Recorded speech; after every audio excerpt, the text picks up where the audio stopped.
Toll గేట్లు అవి under కన్స్ట్రక్షన్లో ఉన్నాయండి. మీరు చూస్తారు ముందున. ఇది ఇంకా ఓపెన్ కాలేదండి టోల్ గేట్. ఎక్కడికక్కడ స్పీడ్ గన్లు అవి ఉన్నాయండి, ఇన్బిల్ట్గా చేశారు.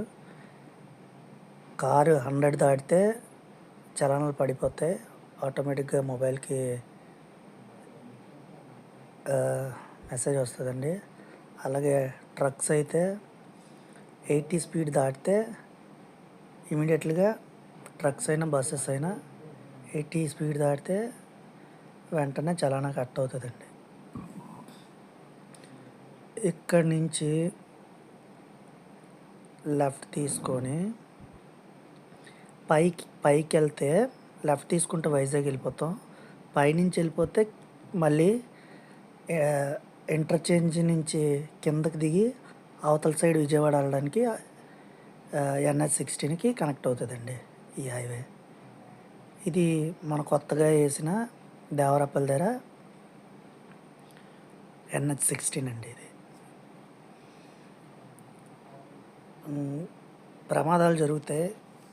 మార్నింగ్ ఒక యాక్సిడెంట్ జరిగింది. 5 o'clock స్టార్ట్ అయ్యాము. అదేంటంటే ఆగున్న లారీని పార్వతీపురం వెళ్తున్న బస్సు ఢీ కొట్టిందండి. 3 చనిపోయారని తెలిసింది నాకు తెల్లవారికి ఉన్న సమాచారం వరకు. డ్రైవర్లు కూడా అంత ఎర్లీ మార్నింగ్ సరిగ్గా నిద్ర లేకుండా డ్రైవ్ చేస్తే చాలా ఇబ్బంది పడతారండి.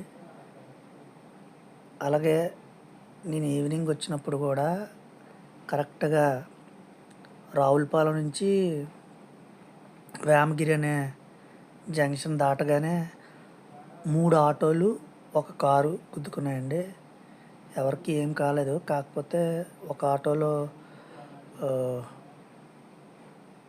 ఒక లేడీకి ఇంజర్ అయిందండి. విజయవాడలో కూడా ఆటో డ్రైవర్లు కొద్దిగా ర్యాష్గా ఉంటారు. రాజమండ్రిలో ఇంకా ఎక్కువ ర్యాష్ అండి.